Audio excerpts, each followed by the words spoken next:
A Bíblia diz que somos cheios do Espírito quando falamos entre nós com salmos, hinos e cânticos espirituais.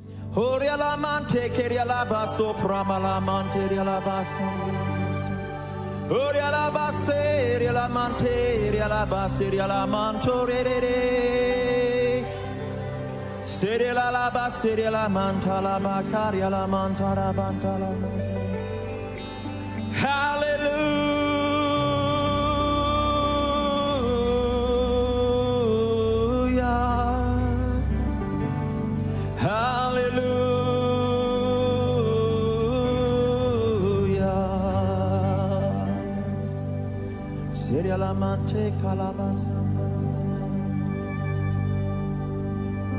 Shentalabasupranta,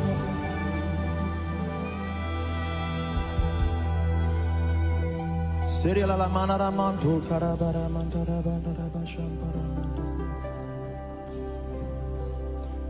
You alone are holy, and there is none else, O Lord. Who was, who is to come. You are forevermore the same.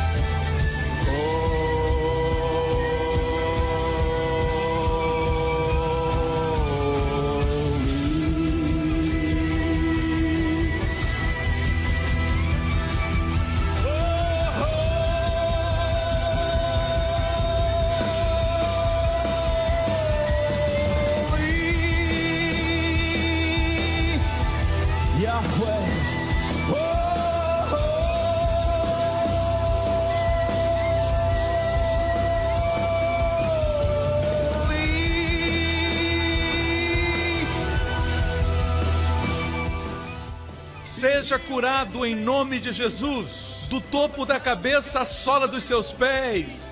Seja curado e santificado em nome de Jesus Cristo. Seja livre da depressão.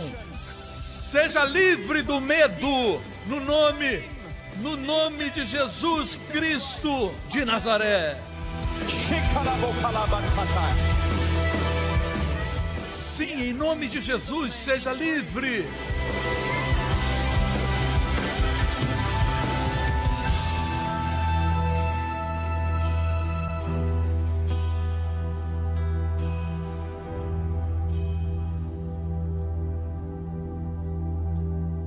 No princípio era o Verbo, e o Verbo se fez carne para nos libertar. E aquele que ele liberta é verdadeiramente livre. Amém. Obrigado por teu amor por nós. Não existe nenhum como tu, Senhor. Não existe amor como teu amor. Yesterday, today, and forever, your love will never change.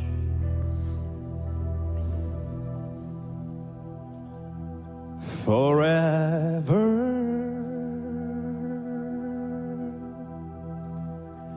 forever,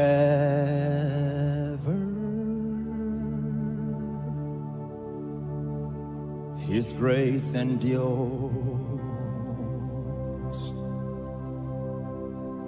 forever, forever,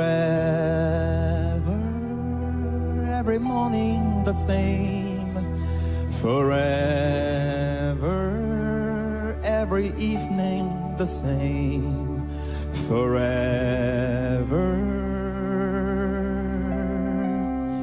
His love for you remains the same. seu amor pode mudar para com Ele, mas Ele te ama. Forever. Oh, forever. O amor de Jesus por você nunca vai mudar. You can never sin away His love. You can never change His love. It remains for you forever.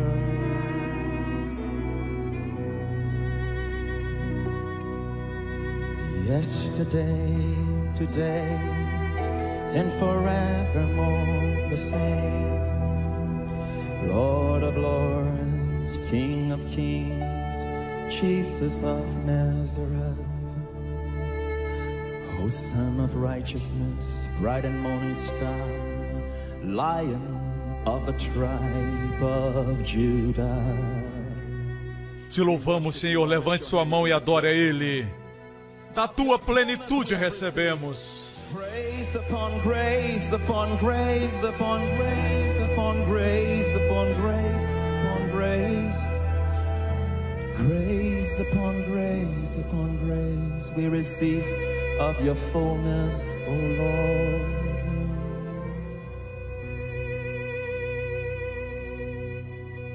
Jesus disse a Nicodemos: Deus não enviou seu Filho ao mundo para condenar o mundo, mas para que o mundo através dele fosse salvo. E assim como Moisés levantou a serpente no deserto, assim importa que o Filho do Homem seja levantado. E quando eu for levantado, eu atrairei todos para mim.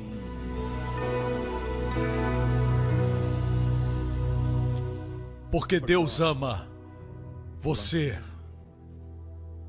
Jesus disse, porque o Pai, Ele mesmo, ama você. A armadilha do inimigo é fazer você não se sentir amado mesmo na multidão. Dizer que ninguém se importa e você está sozinho. Você tem seus problemas, suas situações e ninguém se importa.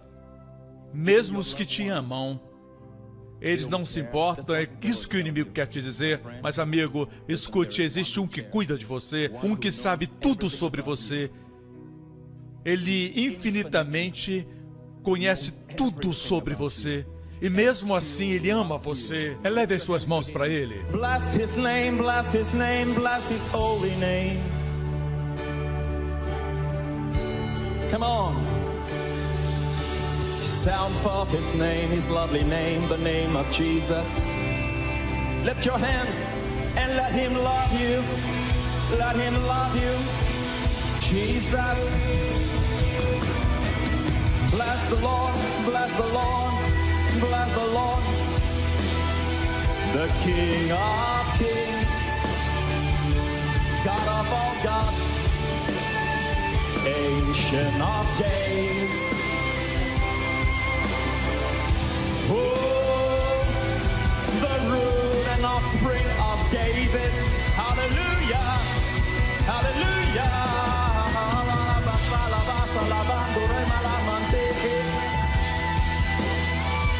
Soria la basuri la mantuki la mantisi. Sheria la mantiki la mantara mashi. Ora basandra mantara.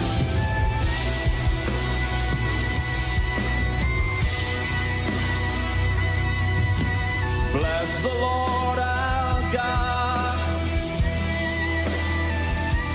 Oh, holy is His name. The King of kings, the Lord of lords, is the eternal God supreme. Bless the name of Yahweh. Who was, who is to come. El Shaddai, Elohim. Oh, hallowed be thy name. Bless the Lord our God.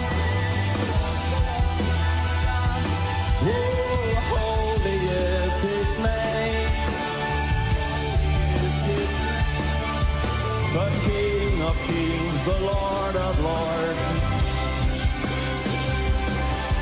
eternal God supreme.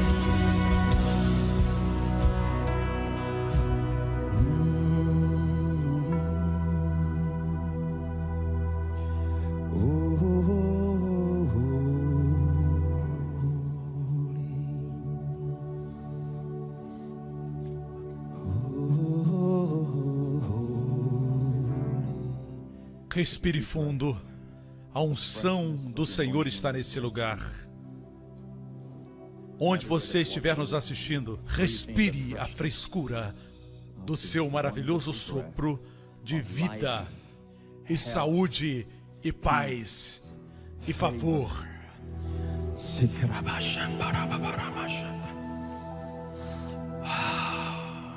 Você sente isso? É como um maravilhoso manto de frescor neste lugar.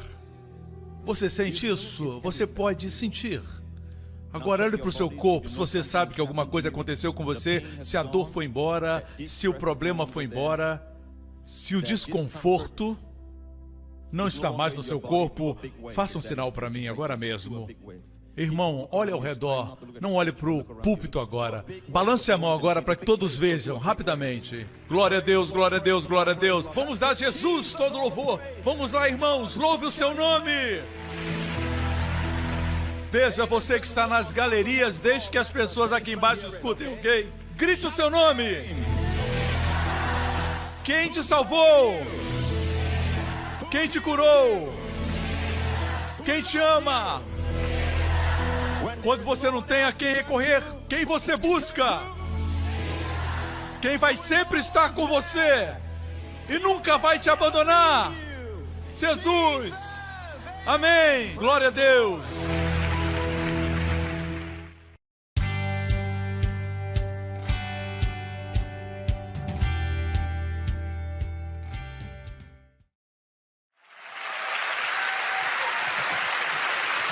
Glória a Deus, aleluia.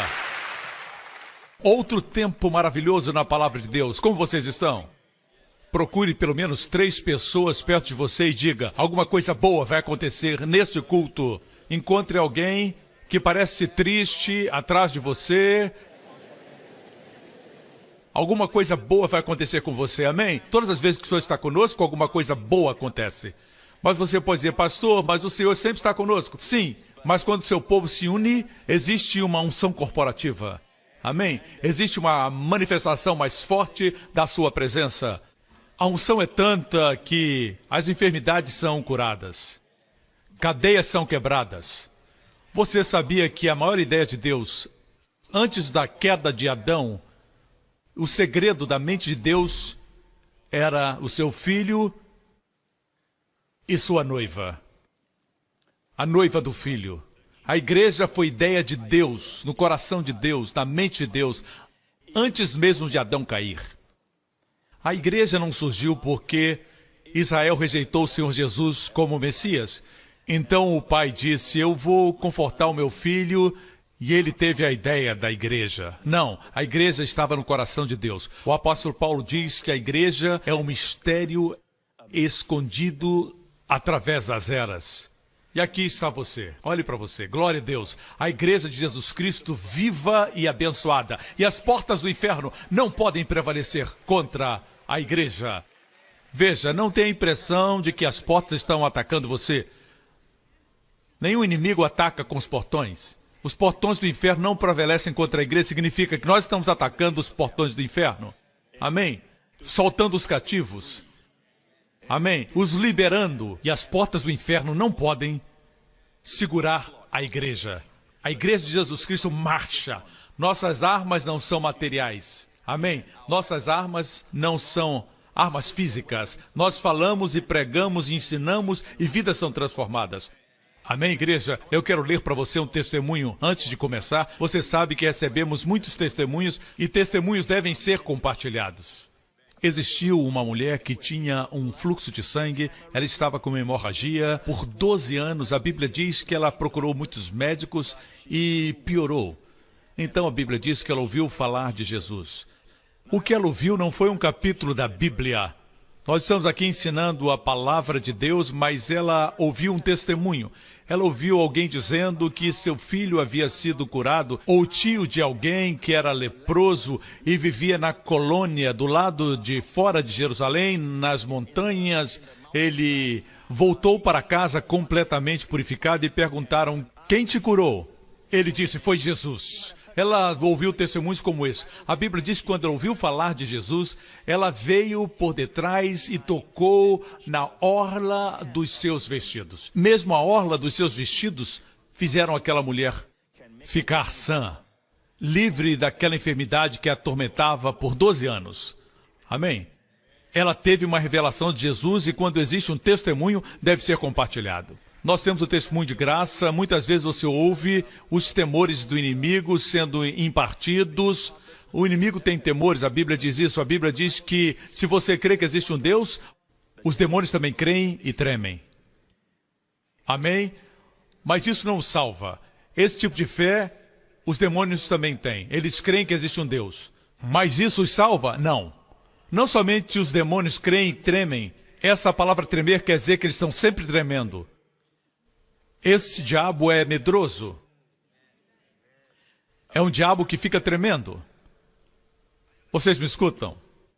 Existem cristãos que têm medo das coisas que deveriam encorajá-los e abençoá-los, como o Evangelho da graça. Não existe outro Evangelho. Mas ao invés disso, o diabo tem conseguido impartir seus temores ao coração das pessoas e quando elas ouvem a mensagem da graça de Deus, pensam em permissão para pecar.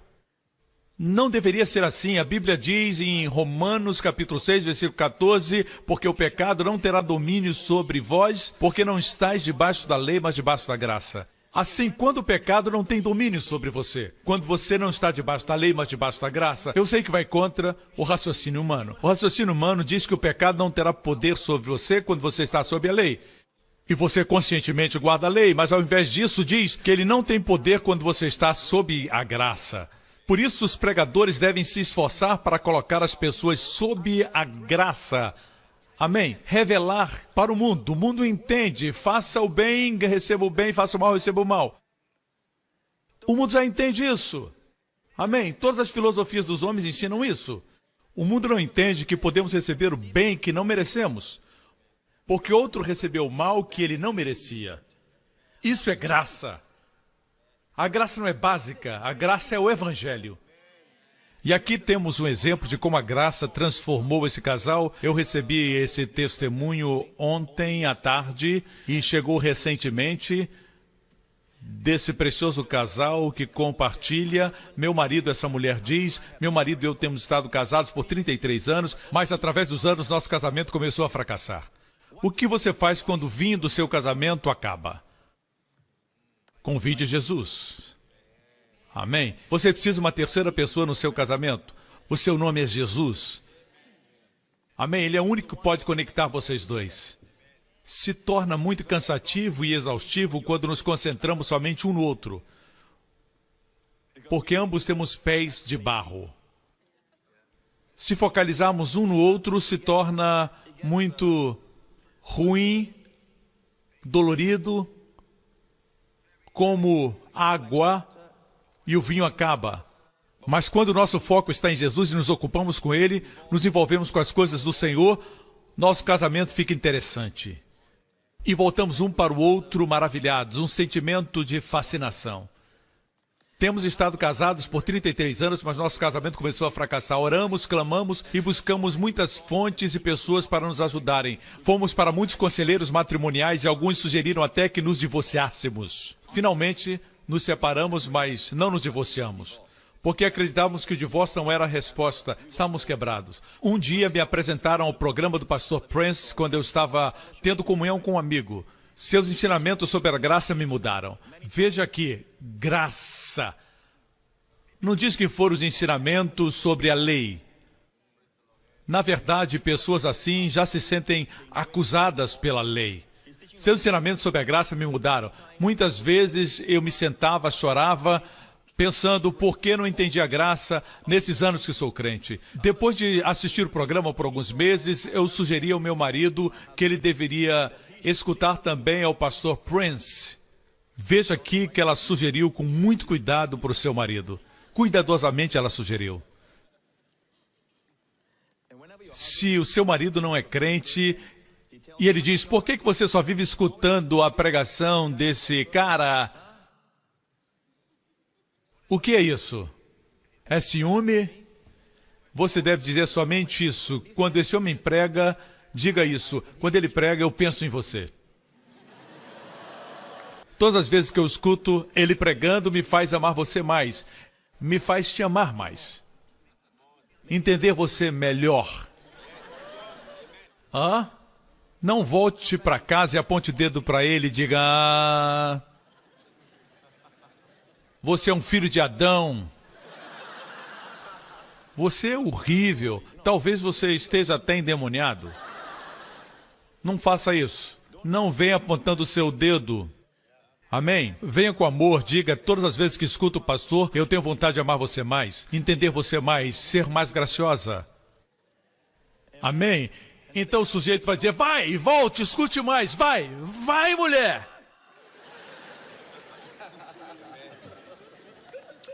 Eu cuidadosamente sugeri ao meu marido que ele deveria ouvir a mensagem do pastor Prince, e ele assistiu e a graça de Deus também o alcançou.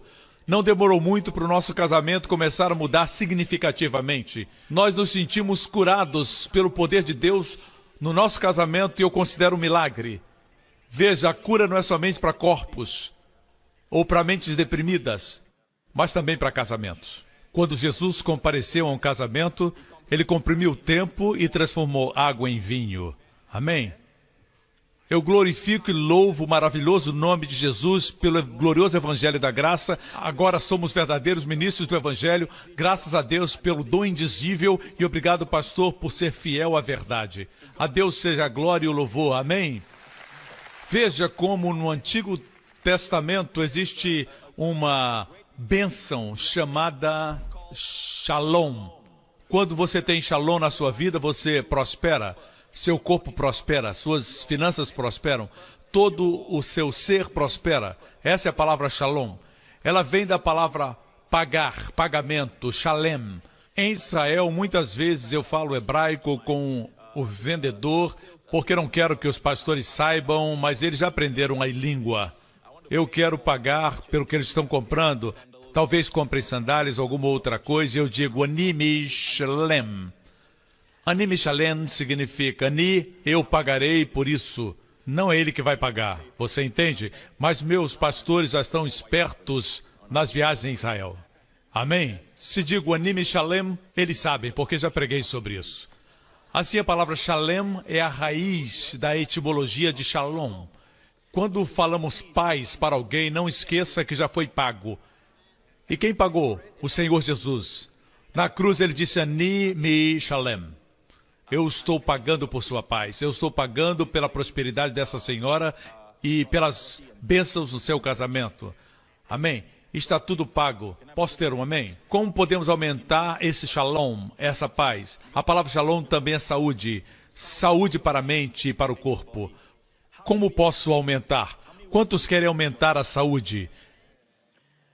Recentemente eu me sentei com um grande homem de Deus, alguns dias atrás. É um grande homem de Deus. Se eu mencionar seu nome, muitos conhecerão. Eu tive uma conversa com ele a respeito de saúde, de cura, porque ele é alguém que ora pelos enfermos. Eu disse para ele que é surpreendente que hoje nós temos tanta ênfase nas dietas e nos exercícios e chamamos isso saúde divina. Eu creio que devemos comer bem, devemos estar em forma, eu creio nisso. Mas um dia o Senhor disse para mim, quando você vai à academia e malha, você fica em forma. Mas a saúde vem do Senhor. Existem pessoas que exercitam todas as semanas e acabam morrendo de uma enfermidade. Saúde vem do Senhor. Veja, Deus dedica um capítulo inteiro da criação, capítulo 1 de Gênesis, o capítulo inteiro para a criação. Na Via Láctea nós somos um pontinho e a Terra está na Via Láctea. E nesse inteiro universo, Deus devota somente um capítulo para a criação. Mas Deus dedica 10 capítulos para a redenção. Depois que a terra caiu, o homem caiu, Deus tinha que redimir o homem do seu estado caído. Redenção está no coração de Deus. A criação, segundo a Bíblia, está enferma, a criação está caída. Vivemos em uma terra caída, você já percebeu? E Deus gastou 10 capítulos falando do tabernáculo, a respeito de como poderia o homem se aproximar de Deus através do sacrifício do sangue. Deus devotou 10 capítulos. Pense nisso. E tem gente que diz que pode voltar sozinho para o Éden, agindo e falando como se a queda não tivesse acontecido. Dizem, coma comida orgânica e você vai estar bem. A comida orgânica também caiu. É caída. Amém? Coma comida orgânica que você puder, mas entenda que somente aqueles que têm dinheiro podem comer comida orgânica. Correto? E as pessoas pobres? Não. Deus é um Deus justo. Deus disponibiliza saúde para todos os homens. E Jesus diz, anime shalem para a sua saúde. Posso ter um amém? Agora, onde devemos depositar nossa fé? Devemos olhar para a comunhão? Devemos agradecer a Deus pelo alimento, para que tudo que não esteja naquele alimento, os nutrientes, Deus coloque lá. E o que não devia estar, Deus remova. Se tem veneno, que Deus remova. Não tenha somente o hábito de orar pela refeição. Devemos dar graças. Comer o que não merecemos, porque alguém disse, anime shalem. Ele pagou por isso, amém? Assim a forma de crescer na graça e a forma de crescer no favor e no shalom e saúde e paz está em 2 Pedro 1, que diz, graça e paz sejam multiplicadas. Quantos querem multiplicação? Mesmo a paz seja multiplicada, graça e paz sejam multiplicadas pelo conhecimento de Deus e de Jesus nosso Senhor. A única forma de aumentar shalom, a graça nas nossas vidas, não é fazendo mais, mas ver mais. Ver mais de Jesus, saber mais de Jesus. E a Bíblia diz que no conhecimento de Jesus, nosso Deus e Senhor, graça e paz são multiplicadas. Posso ter um amém? Agora, a Bíblia nos chama de pedras vivas. Olhe para 1 Pedro 2. E chegando-vos para ele, pedra viva. Em primeiro lugar, Jesus é a pedra viva. Reprovada na verdade pelos homens, mas para com Deus eleita e preciosa. Em Israel, na época de Jesus, eles diziam que a pedra que você via do lado de fora, a pedra na pedreira, não era pedra viva. Era só uma pedra. Quando se tornava pedra viva? Quando você a tirava, a moldava, a lapidava, a cortava e você colocava em um prédio para fazer parte dele, e quando estava sobre uma outra pedra, era então uma pedra viva. Assim é construído o templo de Deus, pedras vivas. Assim, voltando para Jesus, ele é a pedra viva, reprovada pelos homens. Isso é triste, mas é verdadeiro. A Bíblia diz que aqueles que não têm olhos para ver Jesus o rejeitam, mas ele é eleito por Deus e precioso.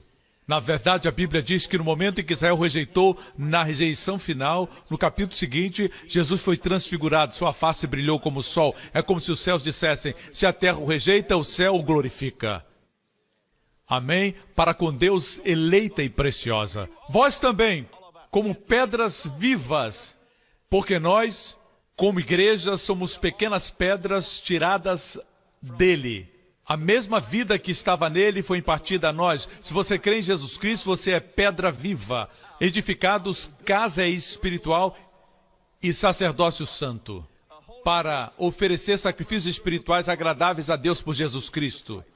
Eu me lembro quando estava em Israel, uma das coisas que eu queria fazer, e não estava longe do meu hotel, existia uma pedreira, e eu escutei que naquela pedreira ainda podia-se ver as marcas dos construtores que retiraram dali as pedras, usualmente em formato retangular, de diferentes tamanhos, que foram tirados daquela pedreira para construir o templo em Jerusalém.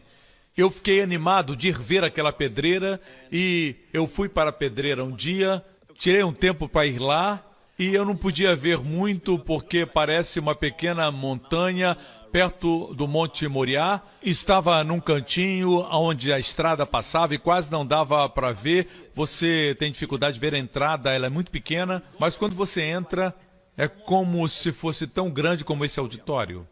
Quando você entra, na parede, você ainda vê as marcas das talhadeiras, algumas em forma retangular, de onde as pedras foram tiradas, extraídas, e a Bíblia diz que quando Salomão construiu sua casa, ou melhor, o templo de Salomão, não existiam sons de martelos ou talhadeiras, nem um som de esforço humano na construção da casa de Deus. Tudo foi preparado antes e foi trazido para o lugar onde o templo foi construído. Você me entende? Deus está dizendo que quando você é formado nessa pessoa maravilhosa, com caráter de Cristo, quando você se torna como Ele, Deus diz que não é por esforço humano. Nenhum som de martelos ou talhadeiras foi escutado quando as pedras foram preparadas, porque foi feito fora da área do templo. Alguns pastores e eu caminhamos e vimos as paredes e vimos todas as partes, as formas de onde as pedras estavam anteriormente. Obviamente, as pedras já tinham sido tiradas. Em outros lugares eu vi que eles talharam a pedra na sua forma, mas deixaram lá. Ainda estão presas na pedreira, mas já estão na sua forma, mas foram deixadas lá. Assim, quando li a Bíblia, veja, se nós examinarmos o versículo 9, diz assim: sois gerações eleitas, sacerdócio real, nação santa, o povo adquirido, para que anuncieis as virtudes daquele que vos chamou das trevas para sua maravilhosa luz. Veja, se ninguém se interessasse em ir àquela pedreira para tirar as pedras ficariam nas trevas. Essa é a nossa vida, a minha e a sua.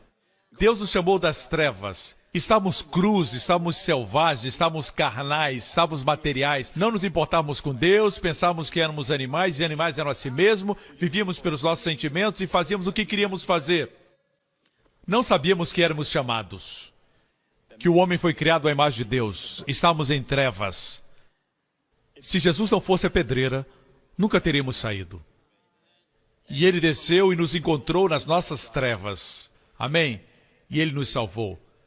E Ele nos transportou das trevas para a sua maravilhosa luz. A luz, a princípio, pode causar dor, porque estamos tão acostumados às trevas. Acredite, a vida na luz é melhor do que a vida nas trevas. Amém? Existem criaturas que vivem nas trevas. Elas podem atacar e ferir você nas trevas, mas não sobrevivem na luz, porque você vai vê-las. Amém? Mas existem algumas pedras que eu notei que foram moldadas, mas por alguma razão o construtor disse não. E elas foram deixadas lá, quase cortadas. Eu vou mostrar rapidamente o vídeo da época quando estivemos lá. Veja o vídeo. Olha aqui, você pode ver? Em alguns lugares você tem que se abaixar para ver. Eles tiraram pedras de alguma parte, mas algumas foram deixadas. Você pode ver a marca da talhadeira? É daí que as pedras foram tiradas. O teto ficou reto. Você pode ver os formatos? Aqui vemos outro lugar de onde pedras foram tiradas. Eles talharam e tiraram as pedras. E outras foram deixadas quase totalmente cortadas. Eles cortaram, mas deixaram lá. Por alguma razão eles não gostaram e deixaram lá. Este foi um Judas Iscariotes. Ele foi um seguidor, mas nunca foi salvo. Ele nunca saiu das trevas. Existem os que professam a fé, mas não são possuidores da mesma. Quando você lê a Bíblia, você entende isso. Os que professam dizem que são crentes. E quando eles fazem coisas erradas, as pessoas dizem, ele era crente. O povo pensava que eram possuidores da vida eterna. Não, eles professavam ter a vida eterna, mas não eram possuidores da vida eterna. Muitos deles, o Senhor os alcançou com seu amor, mas eles recusaram e seguiram seu caminho. Eles foram talhados, mas foram deixados nas trevas. Mas de resto, você vê espaços vazios, e esses espaços vazios somos nós, que fomos tirados de lá. Daí veio o nome David Livingstone. Livingstone, em português, é pedras vivas. Amém. Vire-se para o seu vizinho e diga, você não é mais Rolling Stone, agora você é Livingstone. Vamos lá, aleluia. Você não é uma pedra morta, você é uma pedra viva. Vou compartilhar como o Senhor nos lapida. Não é somente tirar a pedra, tem que ter um propósito, e Deus tem um propósito para você. A sua vida não se resume a somente gastar toda a sua energia para terminar o PSLE. Essa é a prova do vestibular de Singapura. Isso traz muito estresse para os pais. Não é para terminar a universidade e ganhar muito dinheiro, usar sua juventude, usar sua energia para ganhar dinheiro E quando você conquista isso, muitos anos se passaram, você agora está velho, e você tenta ter de volta a saúde que perdeu tentando ganhar dinheiro, e você usa seu dinheiro para ter saúde. A Bíblia diz, não te fadigues para enriqueceres. Por outro lado, a Bíblia diz, se alguém não quer trabalhar, que também não coma, porque é pior do que o infiel. É isso que diz a Bíblia. Portanto, temos que trabalhar, amém? Mas trabalhar é uma expressão. Amém? Muitas das vezes, quando trabalhamos naquilo que gostamos, o dinheiro vai vir. Amém? Assim descobrimos que Deus nos tira e Deus nos molda. Deus corta as partes que não são necessárias na nossa vida. Deus não faz isso nos dando doenças, lembre-se disso. Mas, de qualquer forma, o processo é dolorido. Deus muitas vezes traz pessoas para nos dizerem coisas. Deus disse para o povo de Israel que estava os tirando para uma terra, a terra de Israel, onde eles poderiam tirar cobre das montanhas. Vocês não tinham isso no Egito, mas vocês terão isso na terra que eu vou levar vocês, Deus disse. O cobre posteriormente seria derretido em moldes de barro, nas planícies do Jordão se tornariam as colunas do templo de Deus, chamados Jaquim e Boaz, as colunas da entrada do templo de Salomão. E Deus disse no livro de Apocalipse que o vencedor, aquele que vencer, será coluna no templo de meu Deus. Alguns se tornarão colunas de cobre. Alguns serão somente pedras, todos nós somos pedras vivas, mas alguns Deus vai fazer colunas. E alguns de vocês Deus fará colunas. Não somente uma pedra, mas uma coluna, uma coluna. A Bíblia diz em Gálatas que Paulo disse que Pedro, Tiago e João, Paulo mesmo diz que eles eram colunas na igreja. Vocês me escutam? Muitas vezes o processo é dolorido porque Deus nos coloca em moldes apertados. Nos sentimos presos, mas Deus está nos moldando para aumentar seu valor. O surpreendente é que o valor das coisas cresce quando cultivamos. Como, por exemplo, se você tem uma barra de ferro, hoje custa o quê? Talvez 500 ou 1.000 dólares, uma barra de ferro, certo? Você a refina, você a derrete, você a cultiva, se torna uma ferradura e agora ela é ainda mais cara. Você a cultiva ainda mais, derrete ainda mais e faz pequeninas molas para um relógio Rolex, agora custa milhares de dólares. O mesmo ferro, um bruto, não cultivado, o valor é muito menor. Quando ele é cultivado, o valor aumenta. Deus quer cultivar você, Ele quer cortar as áreas não necessárias na sua vida. Até o ouro tem impurezas e quando eles derretem o ouro, você vê que a impureza sobe à medida que ele é aquecido. E quando o ourives aquece o ouro, ele tira a impureza. Sob o calor, a impureza aparece. Você já notou como as palavras mudam na sua boca quando você está sob pressão? Quando você está sob pressão, suas palavras são aleluia, glória ao nome de Jesus, Deus é tão bom. Você já percebeu que a impureza aparece? Amém? Amém? E é bom que ela apareça. E quando isso acontecer, não fique com raiva. Lembre-se que quando a coluna de bronze era feita, ela era moldada em moldes de barro. Barro representa pessoas. Deus usa pessoas para cortar as arestas, especialmente quando você é casado. E você diz, Deus, eu pedi por uma mulher que me ajudasse. E Deus diz, eu respondi a sua oração, rapaz. Eu respondi a sua oração. E os rabinos dizem que a palavra azer quer dizer ajudadora idônea. Essa palavra, literalmente em hebraico, quer dizer ajudadora contra. Não ajudadora a favor. Escute com cuidado. Sua esposa é uma ajudadora, mas ela ajuda porque é o oposto de você. Você é o macho, ela é fêmea. É por isso que você é ajudado. Amém? Você pensa de forma lógica, ela pensa com o coração. Ela sabe de coisas intuitivamente antes de você conhecer na sua mente. É por isso que ela ajuda. Algumas vezes ela tem uma opinião oposta, porque você precisa ouvir isso. É uma ajuda contra, mas de qualquer forma é uma ajuda.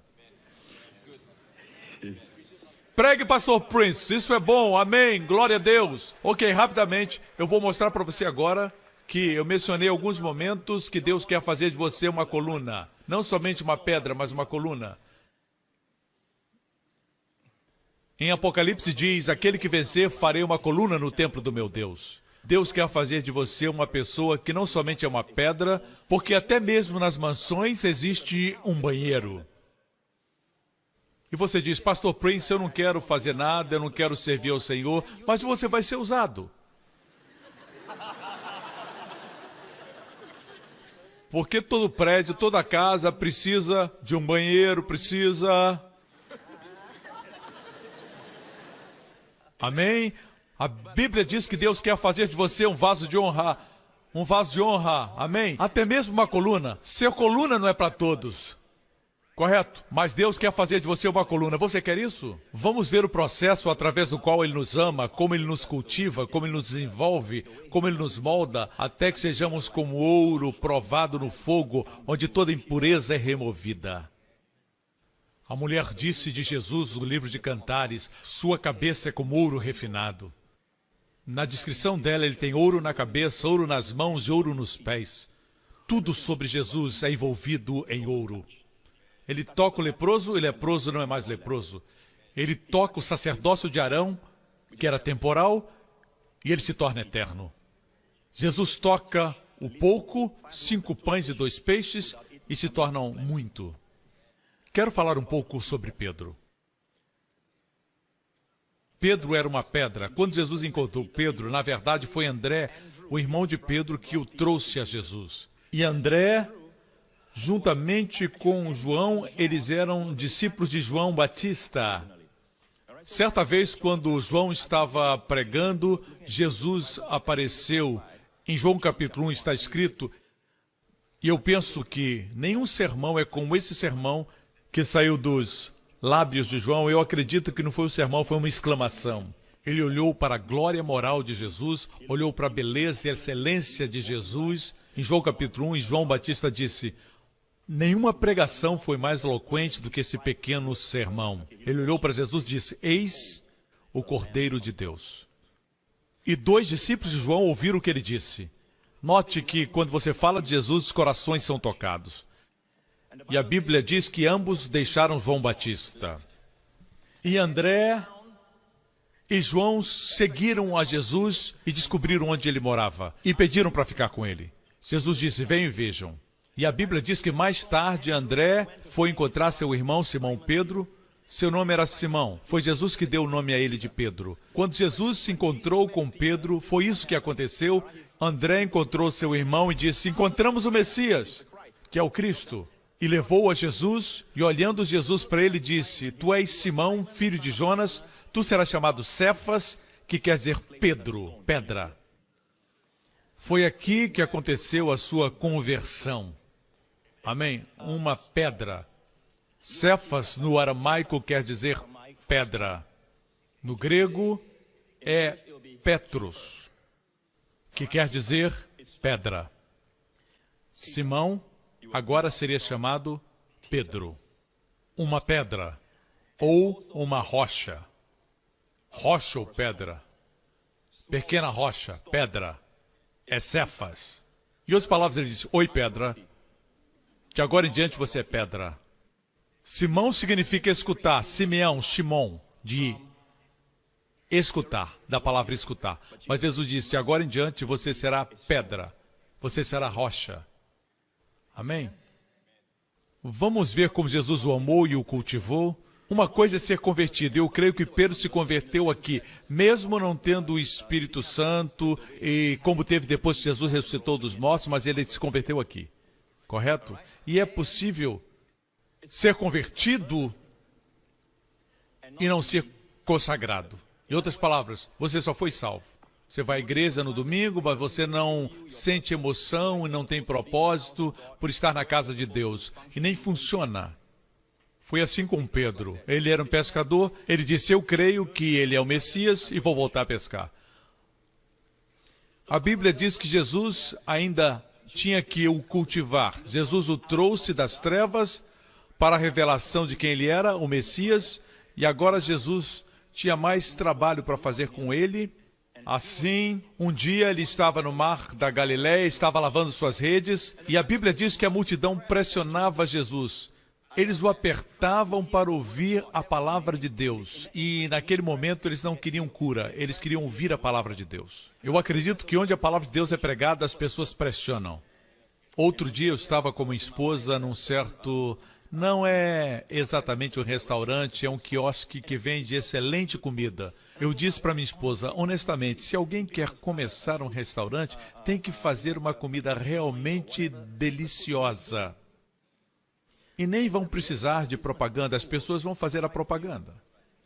Amém? Pastores e líderes, devemos servir boa comida. E boa comida não são ideias dos homens, boa comida é a palavra de Deus. Amém? Jesus é boa comida, o pão da vida, ele disse. O que você faz com pão? Você não guarda no armário, você come. Somente come. Coma. Coma. Coma. É assim que você se nutre. Pão do lado de fora não te ajuda. Pão tem que entrar para dentro de você. Amém? Jesus disse, eu sou o pão da vida, então comam dele. Amém? É muito interessante como se faz o pão. Você tem que amassar, bater, quebrar, bater de novo, antes de levar ao fogo. É uma figura do sofrimento de Jesus na cruz, antes de se tornar o pão da vida para o mundo. Amém? Porque nenhum homem pode comer cru.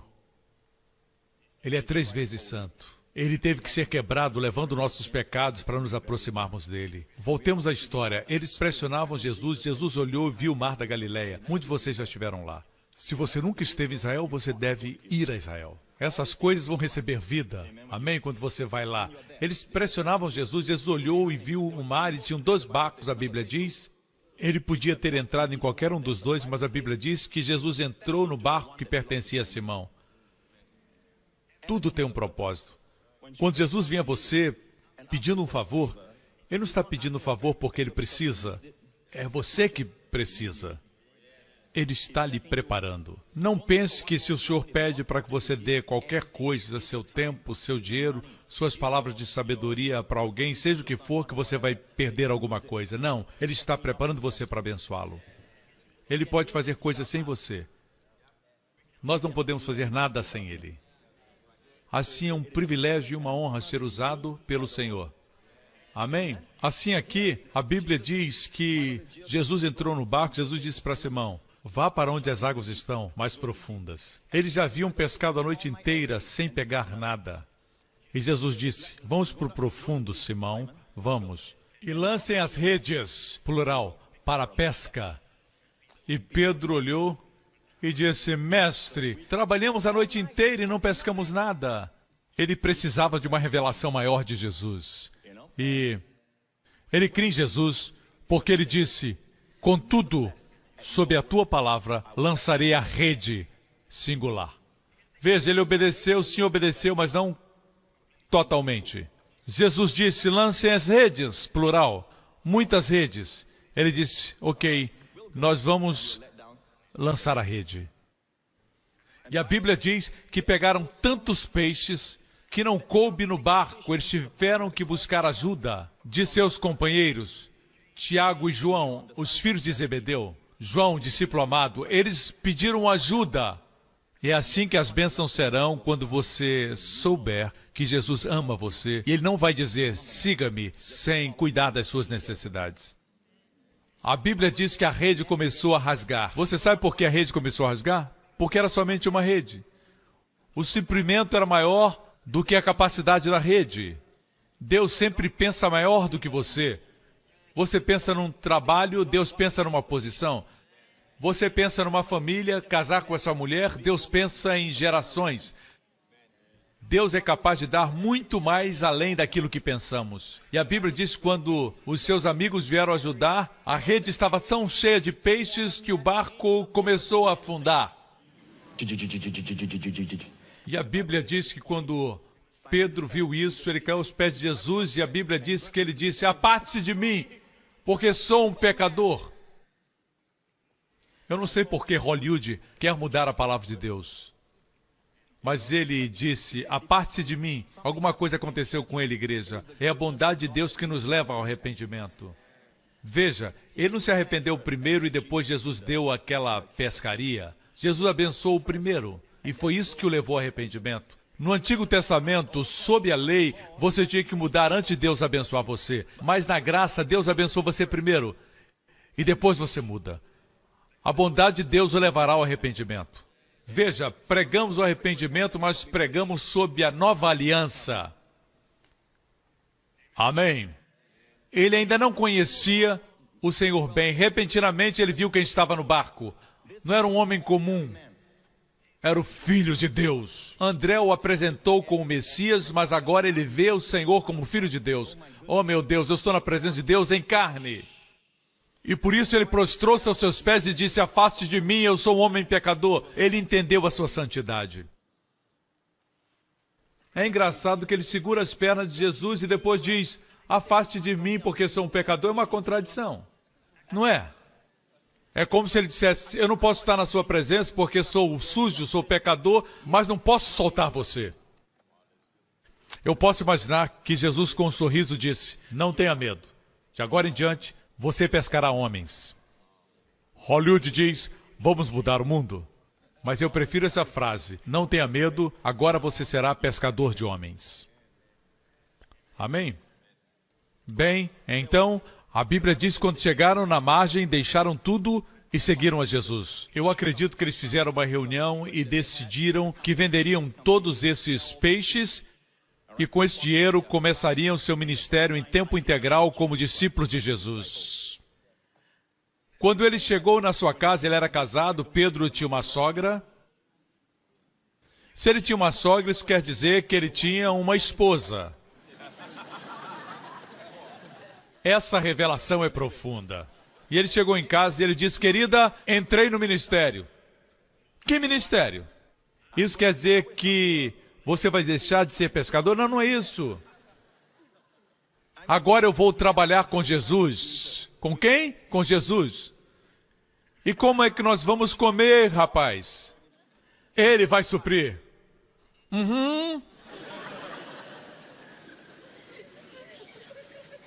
Ele vai suprir? Sim. E você sabia que ele é o Messias, ele é o Filho de Deus. E ele fez eu pescar muitos peixes. Talvez os peixes tinham uma reunião lá naquele dia. Muitos tentam racionalizar as bênçãos de Deus.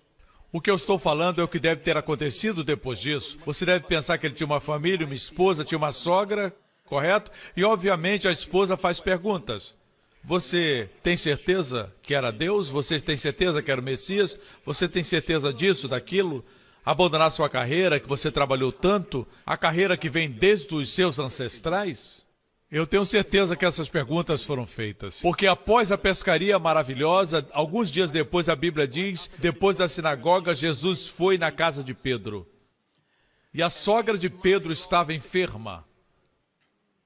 E um dos evangelhos diz que ele ficou de pé e repreendeu a febre. Quando você repreende uma febre, porque tem uma fonte espiritual. É um inimigo. Quem está por trás da febre é o inimigo. Repreenda a febre. Se você pensa que Deus dá saúde e também Deus dá febre, se Deus dá febre, por que repreender o que vem de Deus? Temos que pregar com exatidão. Jesus repreendeu a febre e a tomou pela mão. E a sogra de Pedro se levantou. Amém? E ela fez algo lindo. Essa mulher. A Bíblia diz que ela começou a ministrar para todos eles. Ela, a partir daí, começou a usar a sua saúde e a sua força para servir ao Senhor. Por que Jesus fez isso? Eu disse que ele é uma pessoa prática. Isso aconteceu alguns dias depois da maravilhosa pescaria. Ele fez isso porque naqueles dias algo deve ter acontecido naquela família. A sogra deve ter perguntado, você acha que esse homem é sério? Ele se veste de um jeito estranho, ele fala estranho. E Jesus curou a mãe da esposa de Pedro. E depois disso, a esposa de Pedro deve ter dito, Pedro, tudo bem. Esse homem vai cuidar de você. Não somente pelo seu poder, mas por sua forma de agir. Eu posso ver amor nos seus olhos. Uma das minhas meditações, recentemente, foi em Cantares, que diz: seus olhos são como pombas juntos aos regatos de água, lavados em leite, encrustados com joias. Os olhos de Jesus manifestam ternura. Onde as pessoas veem uma multidão, Jesus vê ovelhas sem um pastor. E eles estavam espalhados por todas aquelas montanhas e alguns estavam cansados, outros estavam desmaiando. Outros diriam: vão para casa. Outros diriam: vocês não são fortes, não são disciplinados, não estão em forma.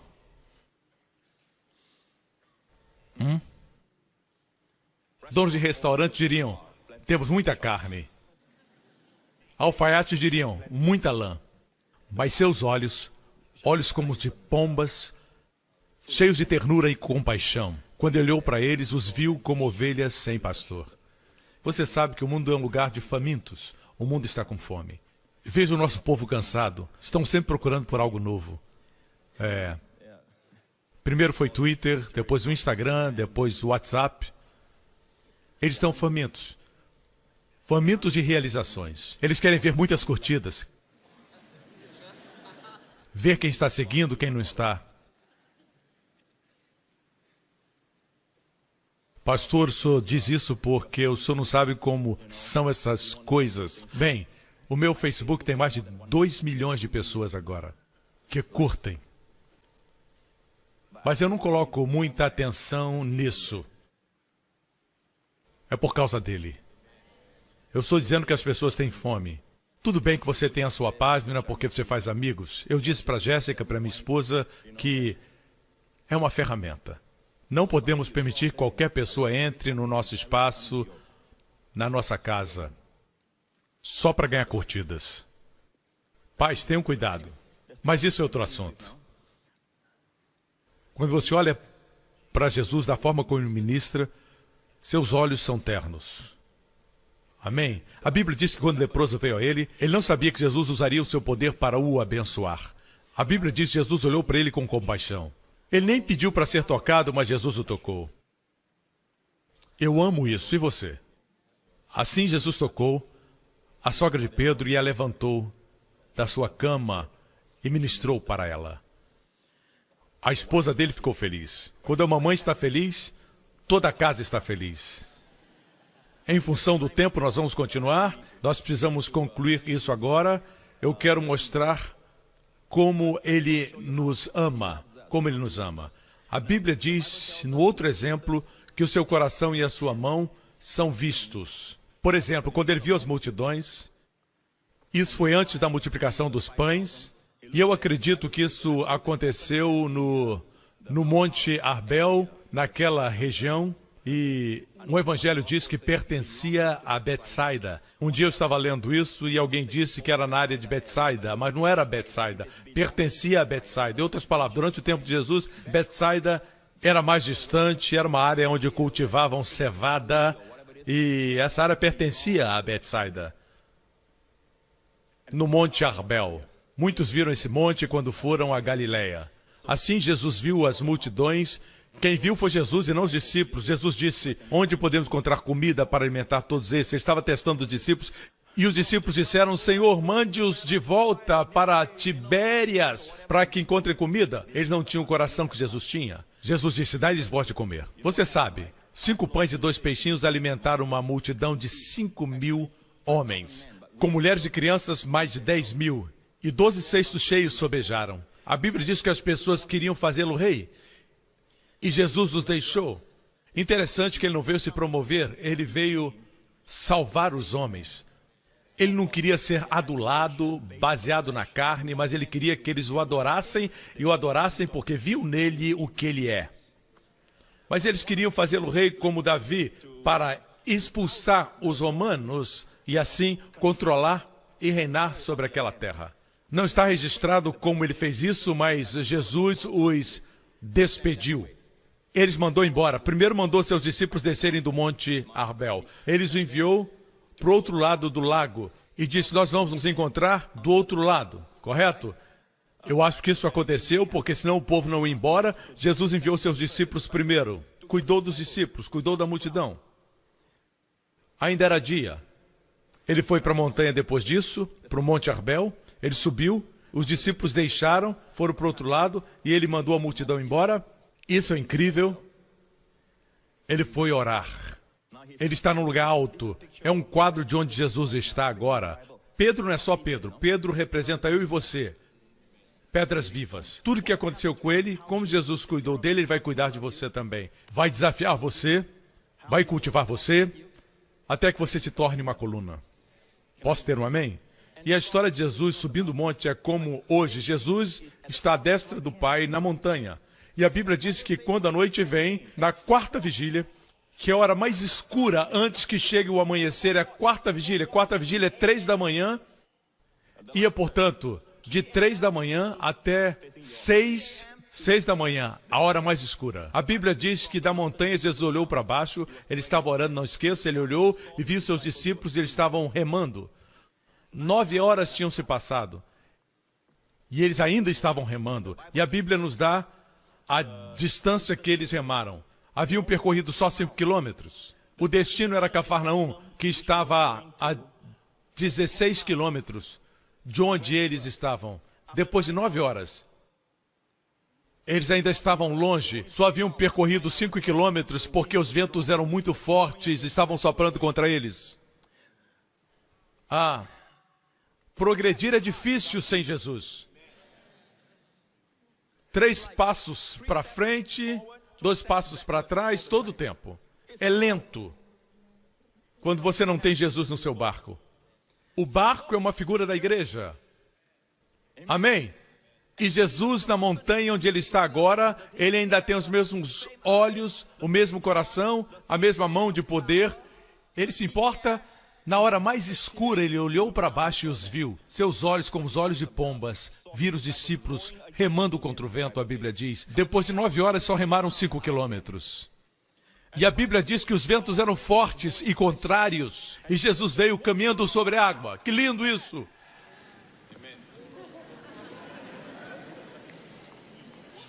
O vento soprando, seus cabelos tremulando no vento, sua roupa. E na hora mais escura. E o Mar da Galileia é o lago mais baixo em todo o mundo. 182 metros abaixo do nível do mar. E muitas vezes forma um túnel. Havia mares onde o Monte Arbel está. Porque é uma depressão, os ventos sopram como se fosse um funil. E vem rapidamente, dizem os pescadores profissionais. Os meus pastores e eu fomos pegos uma vez. Não podíamos continuar. Os pescadores disseram para nós que normalmente não se viaja de noite. Vocês são loucos. E eu disse para os pastores, vamos à noite. E eu gosto de fazer coisas assim, mas naquela noite não podíamos continuar porque os ventos eram tão fortes. Imagine, ventos fortes. Foi isso que eles enfrentaram. O vento chegou e Jesus veio. O Senhor está acima das tempestades. A Bíblia diz que o Senhor se assentou sobre o dilúvio. Amém? E a Bíblia diz que os discípulos olharam. Não se esqueça que estava muito escuro. E eles disseram, uau, o que é isso? É um fantasma. Depende da época que você vive. Se fosse uma garota no barco, diria, é um vampiro, ele deve ser muito bonito. Mas, se for um adolescente, ele vai dizer, é o incrível Hulk. O Homem de Ferro. Não, amigos, é Deus o homem. E Jesus respondeu, eu sou. É o nome de Deus. Não tenham medo. Eu sou. Eu amo isso. Quando Moisés perguntou, qual o seu nome? Ó Deus, o Senhor está me enviando para o povo de Israel. Eu preciso dizer para eles qual o seu nome. Eu sou o que sou. Agora eu sou encarnado. Ele disse, eu sou. Imediatamente, Pedro me lembra como somos, impulsivos, nervosos. Usamos a boca antes de usar o cérebro. Alguns de vocês dizem assim, eu conheço alguém que é assim. Não, é você. E eu. Amém? E ele diz, Senhor, se és tu, deixa eu ir. Jesus diz, tudo bem, vem. Ok, ele veio. E a Bíblia diz que Pedro olhou para Jesus e começou a fazer o que Jesus estava fazendo, caminhando sobre as águas. Enquanto seus olhos estiverem em Jesus, você pode fazer coisas surpreendentes. Até aí, seus olhos estavam postos em Jesus. Você sabe o que aconteceu depois? Quando ele viu que estava caminhando sobre as águas, quando ele viu os ventos soprando, significa o quê? Que ele tirou os seus olhos. Quando ele viu os ventos, significa que ele tirou os seus olhos de Jesus. Não esqueça que a sua habilidade sobrenatural não vem quando você faz mais, jejua mais, ora mais, faz isso ou faz aquilo mais, vai para aqui ou para lá. Não. Vem quando você olha para Jesus. Vem quando você não olha para você mesmo, no que é bom e no que é ruim. Se tem depressão ou alegria. Você começa aqui, antes do dia terminar, você está lá embaixo. Tire os olhos de você. Não existe satisfação em você mesmo. Nós pensamos que Deus quer que sejamos conscientemente santos. Não. Na verdade, quando você é conscientemente santo, você se satisfaz com você mesmo. Deus quer você consciente da sua fraqueza e satisfeito com Cristo. Coloque tudo sobre Cristo. E a Bíblia diz que ele olhou para os ventos e começou a afundar. Veja, alguns dizem, pastor, os seus sermões sempre falam de Jesus, é porque nós queremos construir pessoas sobrenaturais. Gente que caminha na tempestade. Você pensa que essa mensagem não é prática? É uma mensagem que revela Jesus. É a mensagem do novo concerto. Ela produz crer da forma certa, obedecer da forma certa. Enquanto seus olhos estavam em Jesus, ele estava fazendo o que Jesus fez, estava sob a tempestade, sobre os problemas, sobre as vicissitudes da vida. Enquanto ele colocou os seus olhos em Jesus e não nas suas circunstâncias, ele estava bem. E você estará bem enquanto você tirar os seus olhos das suas circunstâncias, como enfermidade, problemas financeiros, vícios. Quando tirar os olhos dessas coisas e colocar os seus olhos em Jesus, você estará bem. Você vai vencer, vai conquistar. Mas, enquanto você colocar os seus olhos nas circunstâncias, essas coisas vão vencer você. E você não vai ver Jesus. Ele afundou. Ele começou a afundar. E Jesus o segurou. Amigo, escute. Pedro demorou muito a segurar Jesus. Mas Jesus não foi lento. E alcançou Pedro. E o segurou. Ele estava distante. Como ele fez isso? Ele faz com todos que estão afundando. Você sente sua mão forte te segurando. Sim, ele vai ensinar a você lições de como caminhar no Espírito, mas quando você cai, ele não vai abandonar você, ele vai te segurar. Estarmos seguros por suas mãos de amor é melhor do que estarmos o segurando com nossas mãos enfraquecidas. E Jesus, a Bíblia diz, entrou no barco.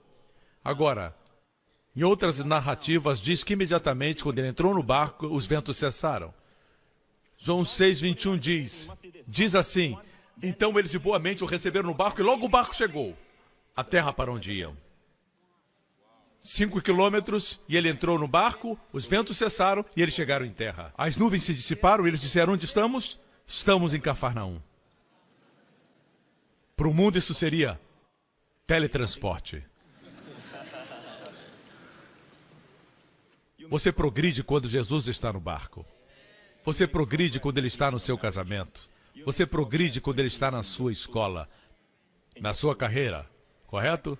Em tudo que fizer, a presença do Senhor estará lá para amar você. Ele nunca vai abandonar você. Ele vai ensinar a você lições, mas quando você fracassar, ele não vai abandonar você. Ele vai chegar em bom tempo. Amém? Pedro estava aprendendo. Pedro estava aprendendo. Da primeira vez que o encontrou, ele tinha consciência carnal. Agora ele aprendeu que não podia tirar os olhos de Jesus, como caminhar no Espírito. Ele aprendeu que Jesus supre. Tudo que você deixa por ele, ele vai repor. Você se lembra quando Pedro deu barco para Jesus? O Senhor me disse um dia que até hoje, abençoando Pedro, eu disse, como, Senhor, eu estava comendo o peixe de Pedro, à margem do mar da Galileia. E o Senhor me disse, como ele chama esse peixe? Eu disse, peixe de Pedro. O Senhor disse, eu ainda estou dando para Pedro a honra. Ninguém chama esse peixe tilápia. mais peixes de São Pedro. Encontraram um barco de 2000 anos. Você pode ver no museu lá. E como eles chamam aquele barco? O barco de Pedro. Tiago e João também não eram pescadores, mas chamam o barco de Pedro, porque ele deu o barco para Jesus. Quando você dá algo para Jesus, prepare-se. Ele não vai devolver do mesmo jeito. Alguns emprestam livros para os amigos e quando eles devolvem, você manda um livro e ele volta em 7 pedaços. Até hoje é isso que eu penso de emprestar livros. E eu aprendi isso, porque os meus livros muitas vezes voltaram assim. De qualquer forma, o tempo está correndo. Deixe-me concluir. Existem muitas coisas que aconteceram com Pedro e como Jesus o amou, como Jesus o desenvolveu, porque tudo que Jesus fez, ele faz também por você. Ok? E finalmente, nós chegamos ao Monte da Transfiguração.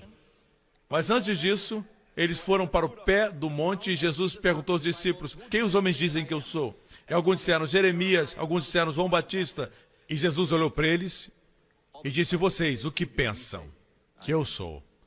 Pedro respondeu: veja isso. Pedro disse: tu és o Cristo, o Filho do Deus vivo. Jesus respondeu: bem-aventurado és tu, Simão Bar-Jonas, porque não te revelou a carne e o sangue, mas meu Pai que está nos céus. Quer dizer, não tem como você ter dito isso de você mesmo. Pedro, isso não saiu de você. Isso veio do meu Pai. Pedro diz: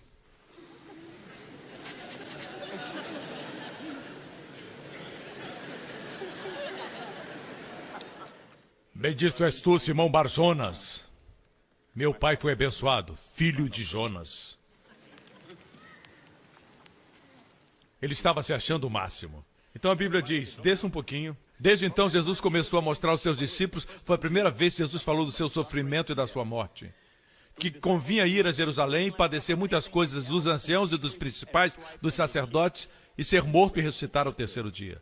Falou do sofrimento e sua morte. Versículo seguinte: e Pedro, tomando-o à parte, começou a repreendê-lo.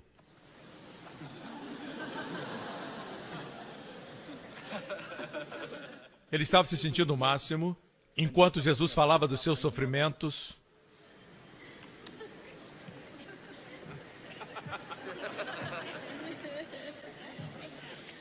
Rapazes, fiquem aí. Jesus, vem aqui. Rapazes, fiquem quietinhos, ok? Agora é o homem abençoado, esse é o Senhor. Vamos dar uma volta. Sabe, Jesus, esse papo de morrer e tudo isso,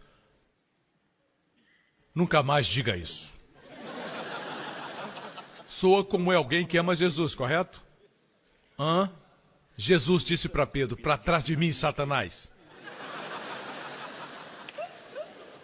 Que me serves de escândalo, porque não compreendes as coisas que são de Deus, mas as são dos homens. Ele havia recebido louvor, bendito és tu, Simão Bar-Jonas, e ele se sentiu o máximo.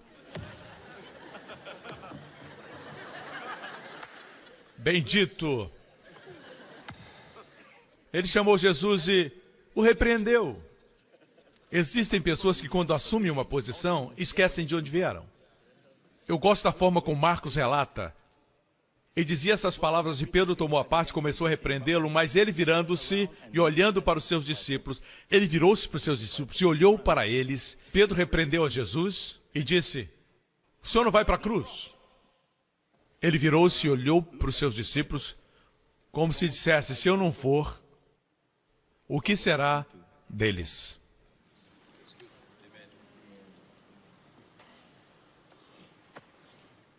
A qualquer momento ele podia ir para o céu. Ele era um homem perfeito, ele não precisava morrer.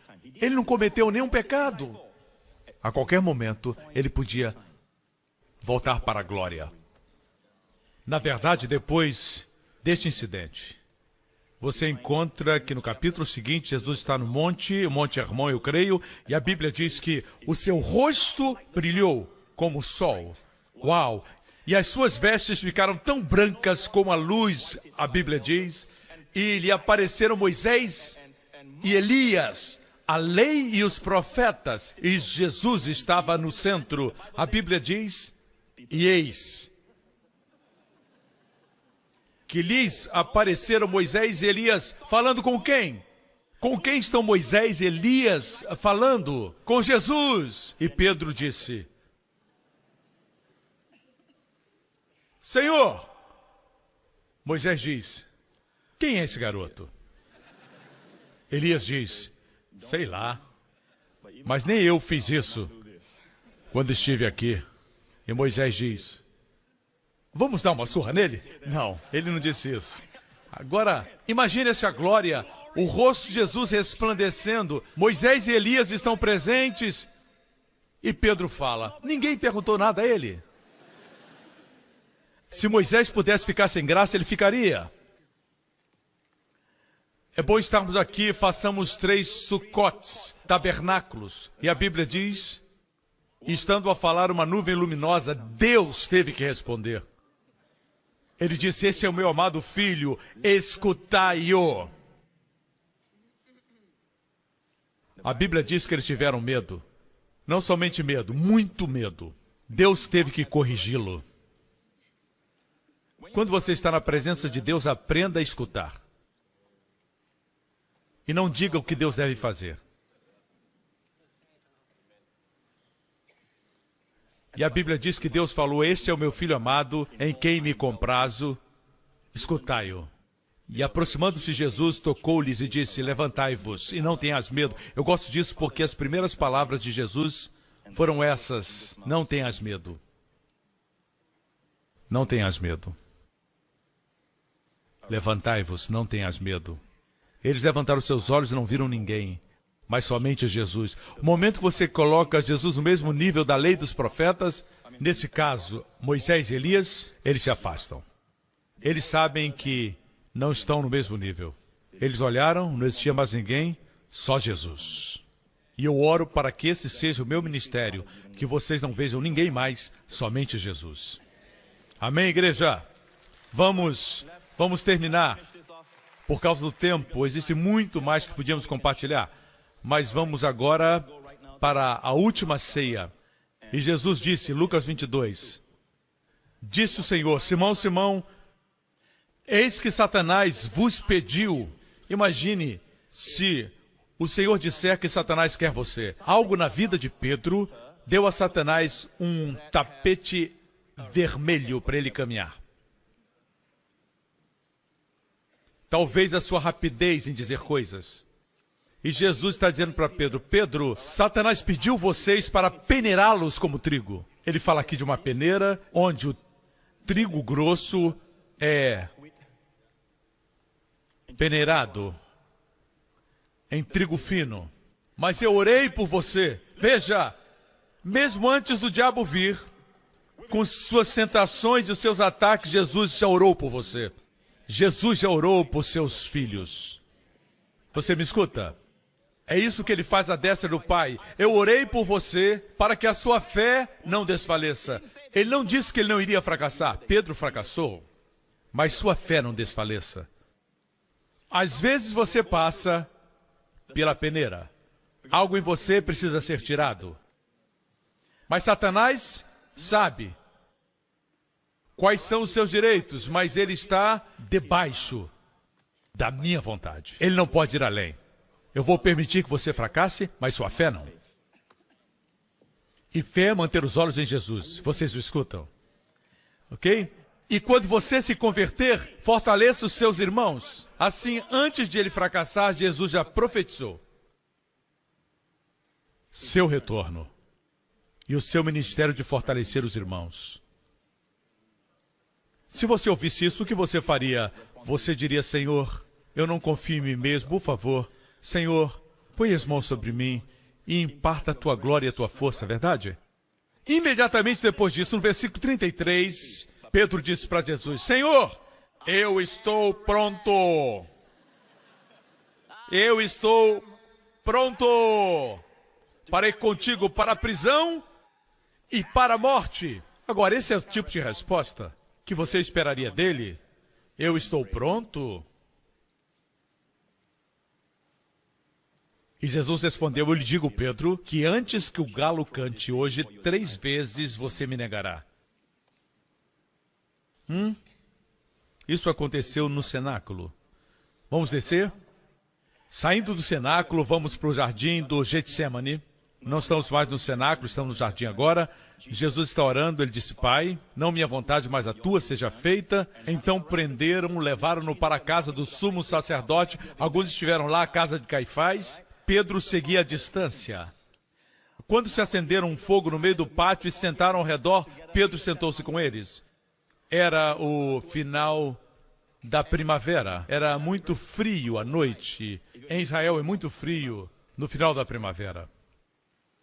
Pedro sentou-se com eles. Versículo seguinte: uma criada o viu sentado ali à luz do fogo, olhou fixamente para ele e disse: este homem estava com ele. Mas ele negou: mulher, não o conheço.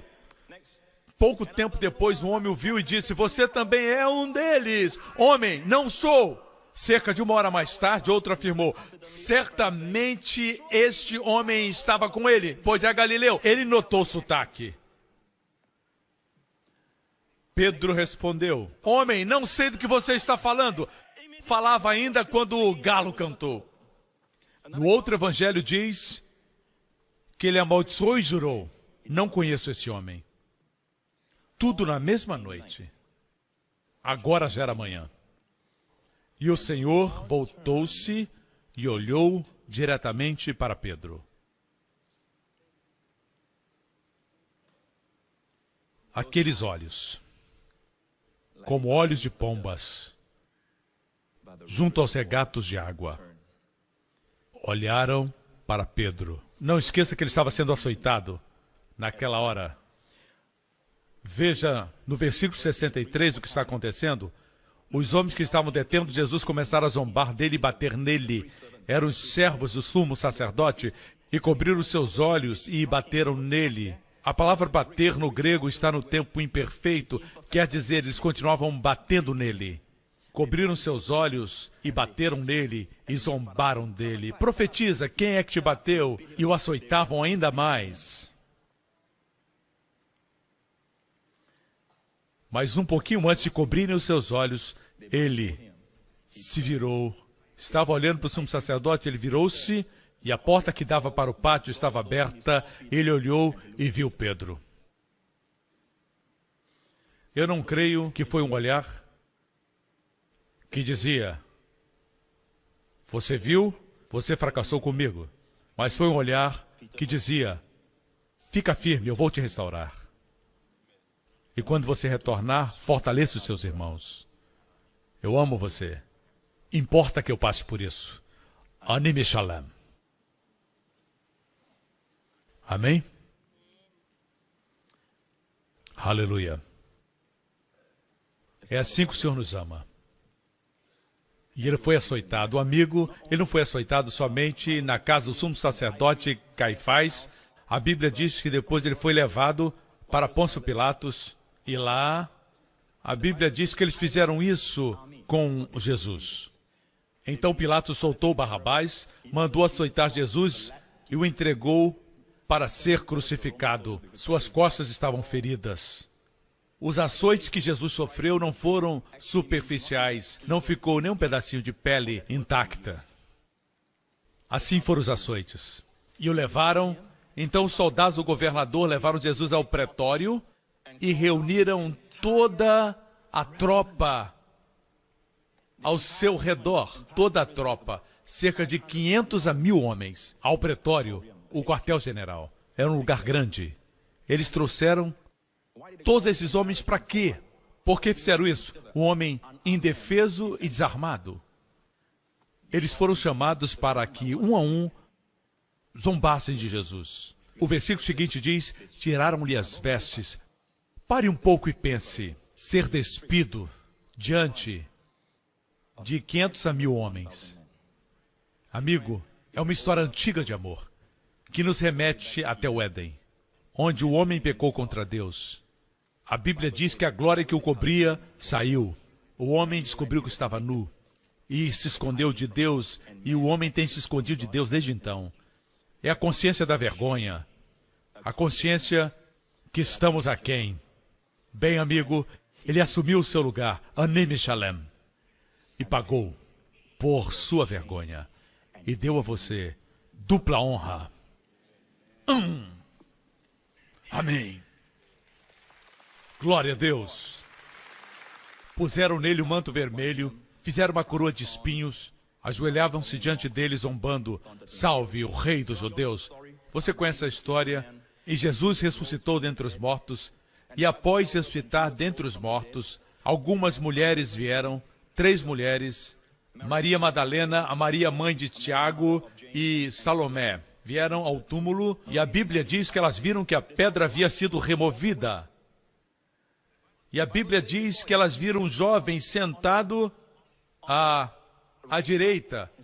Viram um jovem vestido de roupas brancas. Veja bem, no céu ninguém fica velho, entenda isso. Anjos são jovens, Deus é jovem, Jesus é jovem.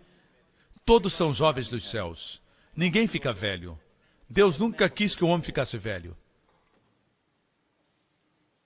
O lugar onde você é jovem outra vez. Amém?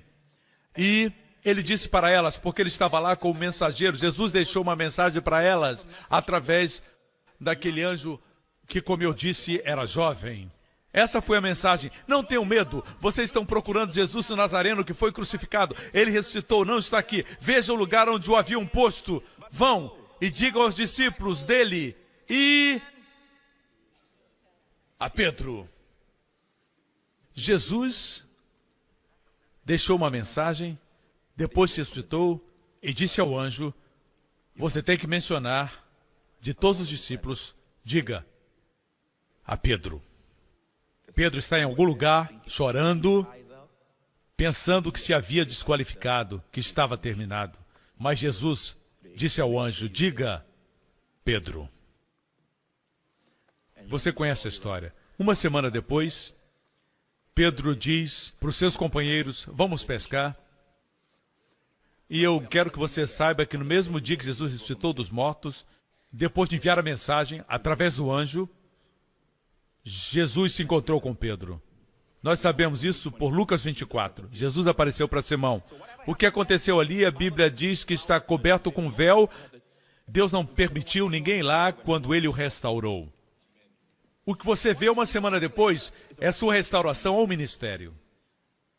Quando passaram a noite pescando sem pegar nada, Jesus disse, lance a rede do lado direito. Eles viram Jesus na praia, pescaram tantos peixes e Pedro mergulhou na água e foi na direção de Jesus. Ele já estava restaurado. Veja bem, as pessoas dizem que a graça é básica, santidade é profunda. Mas o fato é que na primeira vez que Pedro encontrou Jesus, ele tinha consciência da santidade de Jesus. À medida que amadureceu, depois de alguns anos, ele era consciente do seu amor. Nós entendemos errado. Precisamos entender que para falar do amor de Jesus, requer o Espírito Santo. Se perguntarmos na rua se Deus é santo, eles vão dizer, claro que ele é. Deus é poderoso? Vão dizer sim. Ele amou o mundo de tal maneira, eles vão dizer, hã? Quando a refeição estava pronta, quando desembarcaram, viram ali uma fogueira, peixe sobre as brasas e um pouco de pão. O cheiro da lenha é muito peculiar. E Pedro certamente se lembrou quando estava sentado ao fogo e negou conhecer a Jesus. Deus estava o curando. Agora, quando sentisse o cheiro do fogo, não pensaria mais no fracasso, mas no amor de Deus. E Jesus preparou a refeição, apesar de ser glorioso, ele fez comida para eles. Senhoras, eu sei que vocês são cheias do Espírito e falam em línguas, mas fazem o café, limpam a casa, amém? Assim Jesus preparou a refeição para os seus discípulos. Ele diz, tragam alguns peixes. Pedro arrastou a rede para a praia, ela estava cheia, tinha 153 peixes. Embora houvessem tantos, a rede não se rompeu. Versículo 12. Jesus lhes disse, venham comer. Ninguém perguntou, quem és tu? Jesus tomou o pão e deu a eles, fez o mesmo com o peixe. Ele continuava servindo os seus discípulos. Esta foi a terceira vez que Jesus apareceu aos seus discípulos depois de ressuscitar dos mortos. Depois de comerem, Jesus perguntou a Simão Pedro: Simão, filho de João, você me ama realmente mais do que esses? Ele disse: Senhor, tu sabes que te amo, cuide dos meus cordeiros. Depois de comerem. Veja, sempre que Deus pede para você fazer alguma coisa, antes Ele alimenta você. Falo espiritualmente. Entenda bem, Ele nunca faz uma exigência sem saciar você. Depois de comerem, ele disse: Simão, Pedro havia se orgulhado algumas noites antes, mesmo que todos se abandonem, eu nunca vou te deixar. Outra narrativa diz: se todos esses juntos se abandonarem, eu não vou te abandonar. Jesus disse: Pedro, você me ama mais do que a estes? E a palavra que Jesus usa é agapao, que é a maior forma de amor, amor sacrificial. Pedro havia aprendido a sua lição. E ele respondeu assim: Senhor, ele não usou agapao, mas eu gosto, filéu. No português você não percebe. Pedro disse: eu tenho carinho por você. Não tinha mais orgulho. Baseado nisso, Jesus disse: cuide dos meus cordeiros. Ele ainda confiava nele. Então Jesus mais uma vez perguntou: Pedro, você me ama? Me ama com amor ágape? Ele disse: Senhor, o Senhor sabe que eu gosto do Senhor.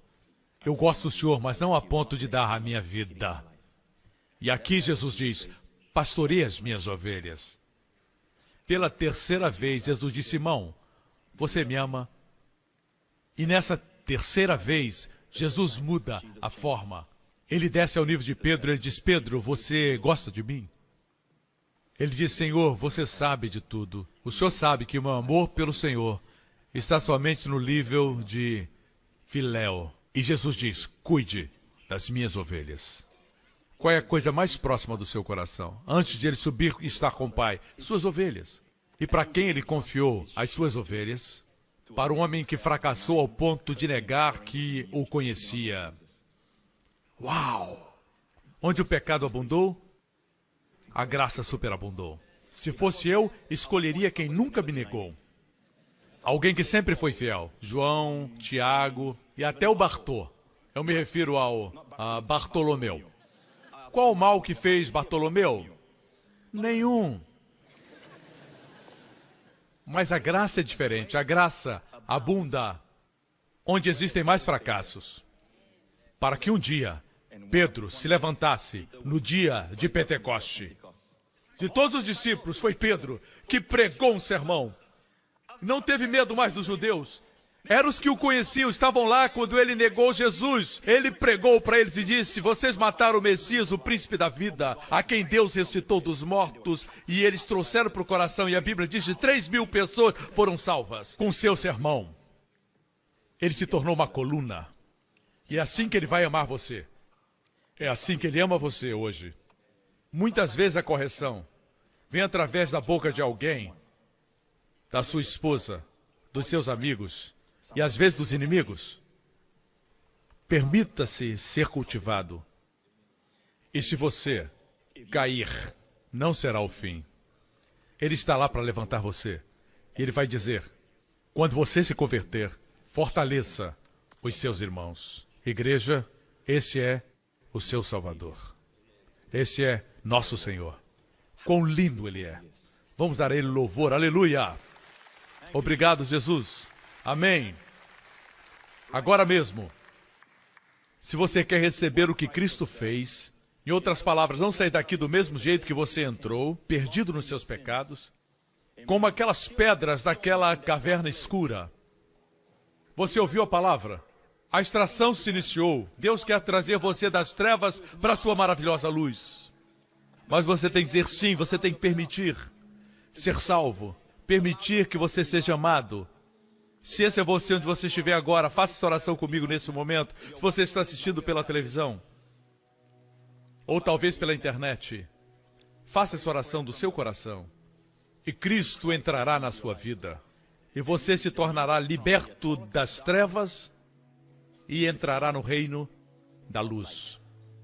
O reino de Jesus Cristo. Faça essa oração, diga: Pai Celestial, eu creio que o Senhor enviou Jesus Cristo e Ele morreu na cruz por meus pecados. Eu creio que o Senhor o levantou dentre os mortos. Ele está vivo agora Todos os meus pecados foram retirados, porque Ele ressuscitou sem eles. Jesus é meu Senhor e Salvador. E Pai, o Senhor é meu Pai para sempre. E eu sou seu filho. Obrigado, porque o Senhor tem o meu futuro nas suas fortes mãos. E eu descanso no nome de Jesus. Amém. E todos digam amém. Fique de pé, levante a sua mão nesse lugar onde você estiver assistindo agora. Nessa próxima semana, o Senhor está vivo, amigo, e Ele é o nosso sumo sacerdote à destra do Pai.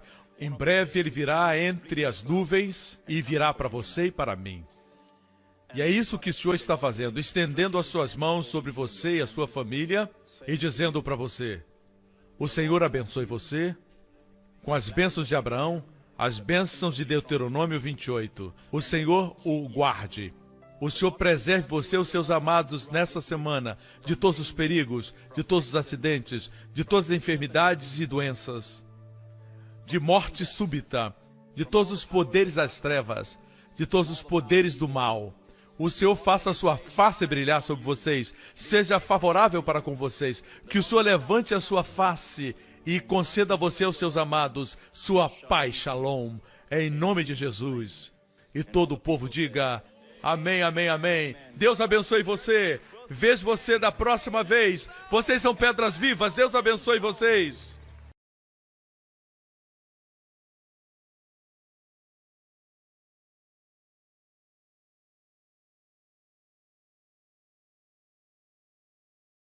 Obrigado por sintonizar no programa de hoje. Esperamos que tenha sido uma bênção para a sua vida. Para mais informações sobre o programa da Igreja New Creation, acesse o site ncctv.org.sg.